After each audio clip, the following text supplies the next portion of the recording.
2020년도 올 한 해 참으로 수고하셨습니다. 참으로 잘 버텨내셨습니다.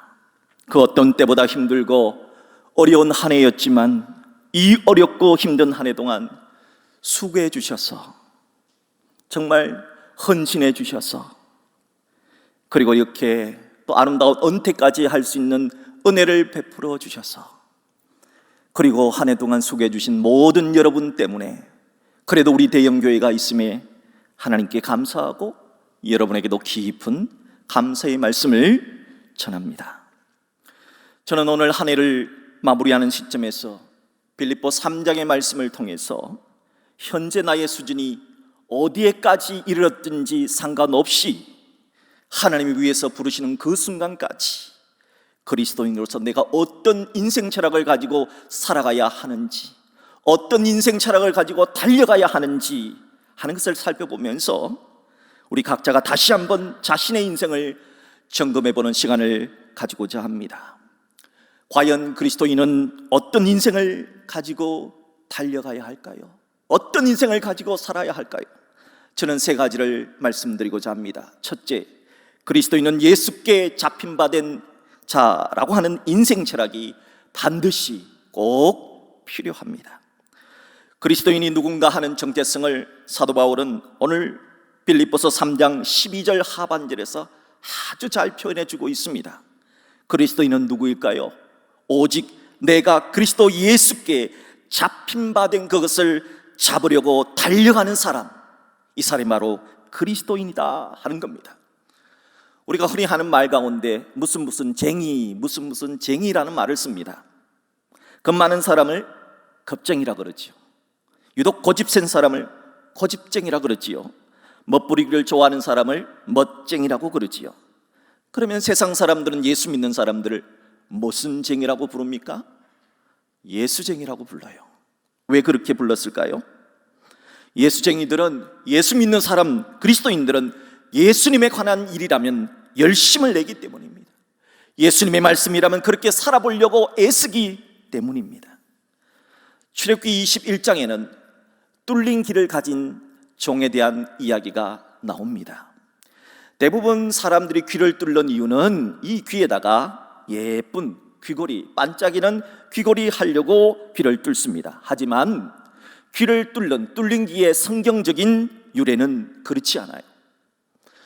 귀걸이의 성경적 유래는 뭐냐? 난 평생 당신의 영원한 자발적인 종이 되겠습니다 하는 종에 관한 이야기가 유래가 되는 겁니다.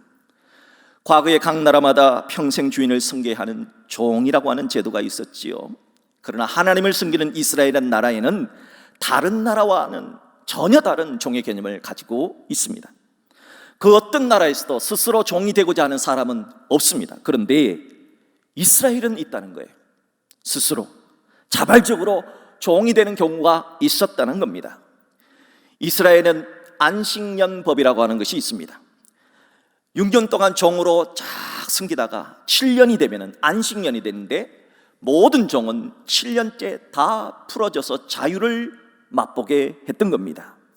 그런데 7년이 되어서 분명 자유인이 될 수 있었지만 지난 6년 동안 주인은 자신을 종이 아니라 아들처럼, 딸처럼 놀란 은혜와 사랑을 베풀어준 주인을 만나게 되었을 때 그 종은 나는 자유인이 되기보다는 오히려 영원히 주인님을 섬기는 종이 되고 싶습니다 라고 자발적으로 종이 되기를 원했던 사람들이 있었습니다. 그럴 때면 주인은 그 종을 데리고 재판장에게로 갑니다. 재판장은 과연 그 말이 사실인지, 그 종이 진정 본인이 원해서 그런지 아니면 압력에 의해서 그런지 그것을 판단하게 됩니다. 재판장이 그것을 판단해서 정말 그것이 자발적으로 종이 되기를 원했다면 재판장은 그 주인과 그 종을 데리고 주인 집으로 갑니다. 그리고 주인 집에 있는 대문에다가 귀를 대고 송곳으로 귀를 뚫습니다. 그렇게 해서 귀를 뚫은 종은 나는 이 집의 영원토록, 이 주인의 영원토록 종이 되겠습니다 하는 자발적인 종이 되었던 것입니다. 저는 예수쟁이라고 불리는 우리 그리스도인은 평생 예수님을 주인으로 섬기는 이 뚫린 귀의 종이라고 생각합니다. 어느 교회 목사님이 목회를 하셨을 때 아무리 애를 써도 교회는 성장하지 않고, 아무리 가르쳐도 교인들은 변하지 않고, 목회가 너무너무 어려워서 정말 자지를 못하고 불면의 밤을 보내기가 일쑤였다고 합니다. 그런데 어느 주일 설교를 하는데 얼굴에 마비가 온 겁니다. 설교 시간에 얼굴에 마비가 오고 입이 돌아가 버린 겁니다. 그 목사님은 너무 당황해서 설교도 제대로 마치지 못한 채 예배를 마치고 그 길로 기도원에 올라가서 금식 기도에 들어갔습니다. 하나님께 울면서 통곡하듯이 이렇게 기도했답니다. 하나님 저를 왜 목사로 세우셔서 이 꼴이 뭡니까 도대체? 목회는 안 되고 설교는 할 때마다 너무 큰 스트레스고 도저히 제가 어떻게 목회를 합니까? 왜 저 같은 사람을 목사가 되게 했습니까? 첫째 날, 둘째 날, 셋째 날 계속해서 울먹으면서 하나님께 기도했을 때 넷째 날 목요일 밤에 하나님의 동일한 음성이 3번 들려왔다고 합니다. 귀 뚫린 종아, 귀 뚫린 종아, 귀 뚫린 종아. 이 목사님은 하나님께서 자신을 하나님을 위한 귀 뚫린 종으로 받으셨다, 인정해 주셨다는 그 사실에, 그래 나는 하나님께 귀 뚫린 종이지, 그래 주님이 주인이시지, 주님이 하라는 대로 목회를 하면 되지, 왜 내가 걱정근심을 다 뒤집어쓰고 스트레스 받고 잠 못 자고 이렇게 속고생을 했을까? 하나님께 맡기자, 하나님께 맡기는 목회를 하자 하는 결단을 한 후 기도원에서 내려왔답니다. 자신이 나는 귀 뚫린 종이다 라고 하는 확신을 갖게 되자 그의 인생에 놀라운 변화가 일어나기 시작했답니다. 하나님, 예수님, 성령님을 주인으로 모신 귀 뚫린 종에게 무슨 걱정이 있겠습니까? 지금까지는 늘 어떤 문제가 생기면은, 교회 문제가 생기면은 이 목사님은 자기가 혼자 걱정 근심을 다 했어요. 잠도 못 잔 거지요. 그런데 주인님께 다 맡기니까 나는 종이다, 귀 뚫린 종이다, 주인은 주님이시다 하는 생각을 하니까 주님이 하시겠지, 주님이 하실 거야 라고 하는 마음의 걱정이 점점 줄어들게 되더라는 겁니다. 또한 누가 지금까지는 뭐라 할까봐, 이 장로님 저 장로님 어떤 집사님 권사님 뭐라 할까봐 그 말에 상처받고 조마조마했는데, 내가 하나님의 위한 귀 뚫린 종인데 누가 뭐라 해도 하나님이 나를 아들과 딸같이 생각하는데 하나님이 나를 건들면은 하나님은 어찌하실까? 하나님이 나를 도와주실 거야 하는 그런 확신이 생기니까 마음의 스트레스가 싹 사라지고 불면증이 치유되고 그날 밤부터 편안히 잠을 자면서 행복하게 목회를 해서 지금은 소위 말하는 성공적 목회를 이루어서 아주 존경 많은 목사님이 되었다 합니다. 그렇습니다. 이렇게 우리 그리스도인은 나는 하나님을 위해서 귀 뚫린 종이다 하는 확신을 가지는 것이 정말 중요합니다. 바라기는 2020년도의 마지막 주일을 보내면서 나는 누구냐? 나는 하나님을 위해 귀 뚫린 종이다 하는 귀 뚫린 종의 확신을 분명히 가지시는 여러분 되시기를 주의 이름으로 축복합니다. 이것이 바로 빌립보 3장 12절에서 말씀하는 그리스도께 잡힌 바 된 그것을 잡으려고 달려가는 사람이다 하는 뜻입니다. 둘째로 그리스도인은 내 인생은 아직 완성이 아니다 하는 미완성의 인생 철학을 가져야 합니다. 빌립보서 3장 12절 전반절의 말씀을 보십시오. 내가 이미 얻었다 함도 아니요 온전히 이루었다 함도 아니라 지금 나의 수준이 어디까지냐? 완성이 아니라는 겁니다. 지금 미완성이라는 겁니다. 빌립보서 3장 13절 말씀을 보십시오. 형제라 나는 아직 내가 잡은 줄로 여기지 아니하고 아직은 아니라는 겁니다. 지금 나의 수준은 어디까지나 역시 미완성이라는 겁니다. 몇 년 전에 엄청난 인기몰이를 한 미생이라고 하는 드라마가 있었습니다. 이 미생이란 뜻은 바둑을 할 때 두는 바둑 용어입니다.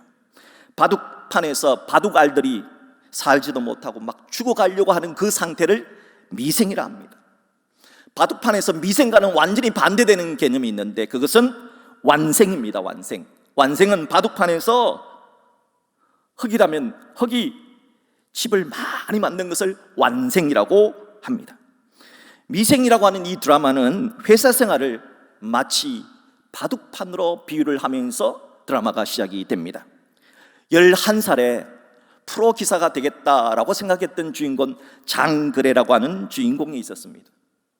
그런데 갑자기 아버지가 돌아가신 거예요. 아버지가 후원을 해줄 수 없는 거예요. 너무 가난하니까 돈을 벌어야 했습니다. 프로 기사의 꿈을 접고 가난한 집 고졸 검정고시 출신으로 대그룹의 계약직 직원으로 들어가게 되었답니다. 정규적인 명절 때 선물을 좋은 거 받는데 자신은 계약직 직원인데 식용유를 주더라는 거예요. 그 식용유를 받아든 장거래라고 하는 청년이 나는 미생이구나, 나는 정말 미생이구나 하는 미생의 맛을 보게 되었다는 겁니다. 자신을 아무것도 아닌 미생의 존재로 생각했던 계약직 직원 장거래를 아껴주는 사람이 있었습니다. 그 사람이 바로 상사 오 차장이라는 사람입니다.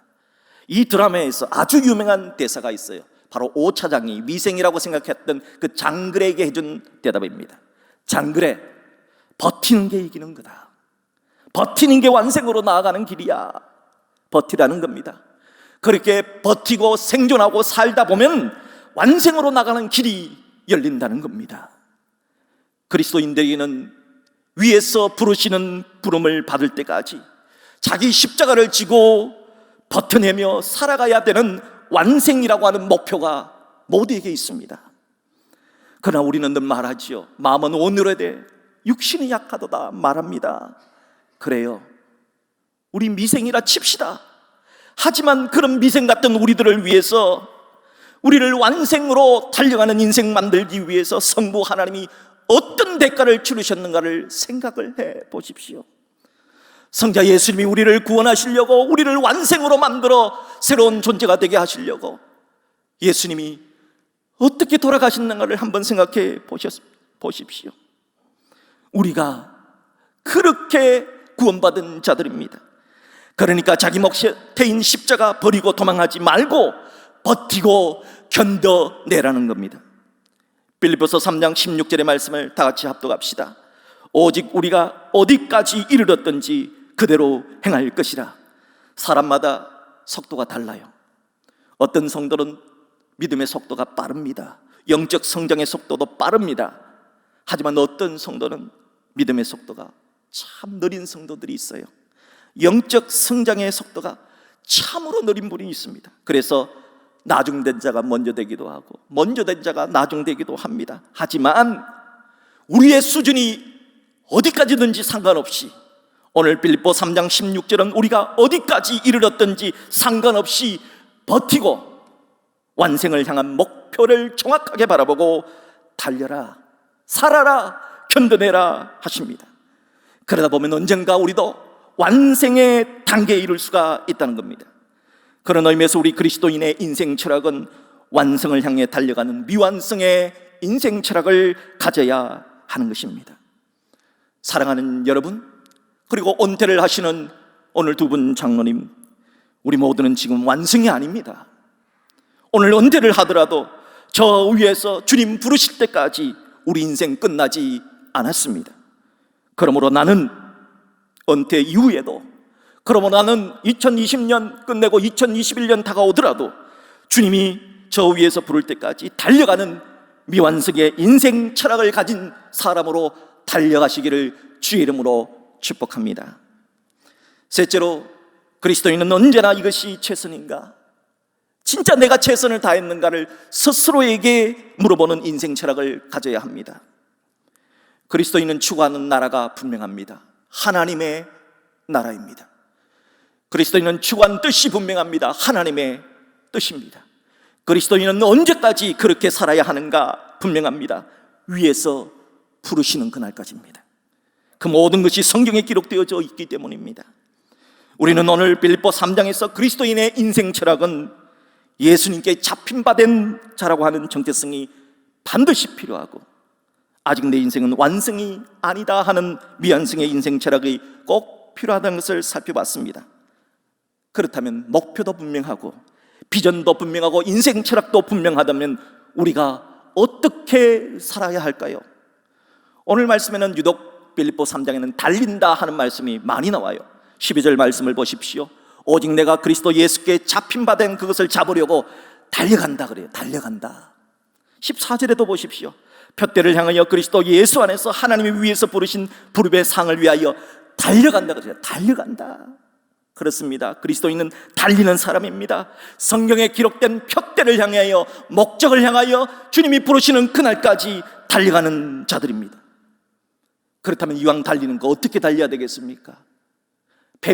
패배자처럼 달려야 되겠습니까? 뒤처진 자처럼 달려야 되겠습니까? 세계 올림픽 역사상 다윗과 골리앗의 대결이라 불려진 게임이 있었습니다. 바로 2004년 아테네 올림픽, 대한민국 여자 핸드볼 팀과 덴마크의 핸드볼 결승전이었습니다. 우리나라는 동네마다 핸드볼 경기장이 없어요. 그런데 이 덴마크라고 하는 나라는 국민 스포츠가 뭐냐? 핸드볼이에요. 그러니까 동네마다 핸드볼 전용 경기장이 다 있다는 겁니다. 밤에도 핸드볼을 할 수 있도록 불을 다 켜놓을 수 있는 그런 전용 경기장 말이지요. 그런 나라에서 자란 선수들이 최고의 기량을 가지고 있습니다. 그러나 우리 2004년도에 대한민국 여자 핸드볼 국가대표팀은 대부분이 아줌마 선수들이 많았다는 거예요. 어떤 아줌마냐? 아이를 돌봐줄 사람이 없어서 태능 선수촌에 훈련을 해야 되는데 아이를 데리고 온 아줌마 선수. 남편의 사업 실패로 올림픽에서 우승을 하면 포상금을 준다 그래서 포상금 그거 받으려고 참여한 아줌마 선수. 또 어떤 분은 국가대표 감독 대행직을 파직을 당했어요. 이유가 이혼을 했다는 이유로. 그래서 감독 대행직에서 다시 선수로 뛰어야 되는 아줌마 선수. 또 어떤 선수는 경기 중에 생리가 생길 수 있기 때문에 생리를 조절하느라 약을 먹었는데 그 후유증으로 아이를 갖지 못하게 된 아줌마 선수. 그런 아줌마 선수들이 모여서 정말 피나는 훈련을 했습니다. 그리하여 2004년 아테네 올림픽의 신화를 만들었던 겁니다. 핸드볼 강대국 팀들 유럽 선수들을 하나하나 다 제치고 놀랍게도 결승전에 올랐습니다. 전 세계 기적이라 그랬습니다. 여러분, 그때 아마 대한민국 사람들은 거의 이 결승전을 봤을 겁니다. 여러분, 그때 어땠습니까? 대한민국하고 덴마크하고 결승전에서 심판들이 아주 그냥 노골적으로 덴마크 편을 다 들어줬습니다. 그런데도 우리 대한민국 선수들이 어땠습니까? 무승부로 경기를 마쳤습니다. 그런 다음에 연장전이 열렸습니다. 연장전도 무승부로 끝냈습니다. 마지막 공던지기가 있었습니다. 던지기 승부가 있었습니다. 이 던지기 승부에서 이기면은 금메달입니다. 자, 이때 이제 마지막 승부 던지기에 앞서서 감독이 이런 말을 했다는 겁니다. 한 가지 약속하자. 만약 우리가 져도 절대 울지 말자. 최선을 다했다면 울지 않아도 된다. 그리고 최선을 다해서 정말 아줌마 선수들이 죽을 힘을 다해서 공을 던졌습니다. 결과는 어떻게 되었을까요? 4대3으로 졌습니다. 대한민국 선수가 덴마크에 4대3으로 졌습니다. 은메달이지요. 하지만 이 게임을 본 전 세계 모든 사람들은 대한민국 은메달은 덴마크의 금메달보다 훨씬 더 고귀한 것이다 하는 칭찬을 아끼지 않았습니다. 왜입니까? 최선을 다했기 때문입니다. 우리들은 한 해를 마무리하면서 또 은퇴에 점하여 우리 스스로에게 물어야 됩니다. 과연 내가 최선을 다했나? 과연 내가 최선을 다했나? 정말 최선을 다했나? 여러분 스스로에게 물으십시오. 정말 최선을 다한 한 해였습니까? 그렇다면 결과에 상관없이 울지 마십시오. 최선을 다했다면 그것으로 족합니다. 성경은 어떻게 살다가 어떻게 죽느냐에 따라서 사후생애의 보상이 달라진다, 사후세계의 질이 달라진다 기록하고 있습니다. 지금 살아있는 모든 그리스도인들에게는 아직 인생 최고의 순간이 오지 않았습니다. 그리스도인에게 주어지는 인생 최고의 순간은 언제일까요? 본문 14절, 하나님이 위에서 부르신 부름의 상을 주실 때입니다. 그러므로 그날까지, 천국에서 상 받는 그날까지 최선을 다하는 우리 모두가 되기를 주의 이름으로 축복합니다. 캐나다 빅토리아 대학의 총장을 지낸 알렉선 교수가 은퇴 이후에도 계속해서 아마존강 유역으로 선교를 나가니까 교수님의 건강을 염려했던 제자들이, 선생님, 이제는 건강도 돌보시고 좀 쉬시면 어떻습니까? 선교를 좀 그만두시면 어떻습니까? 하고 말했습니다. 그때 은퇴하신 노 교수가 이렇게 말했다 합니다. 나는 낡아서 없어지기보다 하나님의 영광을 위해서 닳아서 없어지는 삶을 살려고 합니다. 저는 이 말씀을 너무 좋아합니다. 사랑하는 여러분, 낡아서 없어지는 인생이 아니라 닳아서 주를 위해서 희생하고 헌신해서 닳아서 없어지는 인생, 저는 이렇게 살고 싶습니다. 사랑하는 여러분, 여러분들도 그냥 낡아서 없어지는 인생이 아니라 주를 위해서 닳아서 없어지는 그런 인생을 살 수 있기를 주의 이름으로 축복합니다. 예수님 너무 사랑해서 귀뚫은 종처럼 평생 예수 그리스도의 종이 되어 사는 그리스도인 된 성도 여러분, 여러분은 귀뚫은 종입니다. 주를 위해서 귀뚫은 종입니다. 오늘 빌립보 3장 12절의 말씀처럼 여러분은 예수님께 잡힌 바 된 그리스도의 종이라고 하는 분명한 정체성을 가지십시오.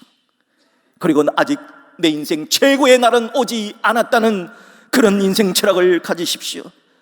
그리고 하나님이 언젠가 위에서 부르시는 그날까지 낡아서 없어지는 인생이 아니라 닳아서 없어지는 인생의 삶을 살아내시기를 간절히 소망합니다. 이제 한 해를 마무리하는 이 시점에서 요한계시록 2장 10절의 말씀을 되새겨 봅시다. 내가 죽도록 충성하라. 그리하면 내가 생명의 관을 내게 주리라. 상상하십시오. 머리로 이미지를 그려보십시오. 주님으로부터 여러분 머리에 쓰여지게 될 아름다운 생명의 면류관을 그려보십시오. 그리고 그 면류관을 받는 그날까지 최선을 다해서 낡아 없어지는 인생이 아니라 정말 닳아서 없어지는 그런 인생, 귀뚫은 종처럼 그렇게 살아내는 우리 모든 대언의 성도 여러분, 은퇴자 여러분 되시기를 주님의 이름으로 축복합니다.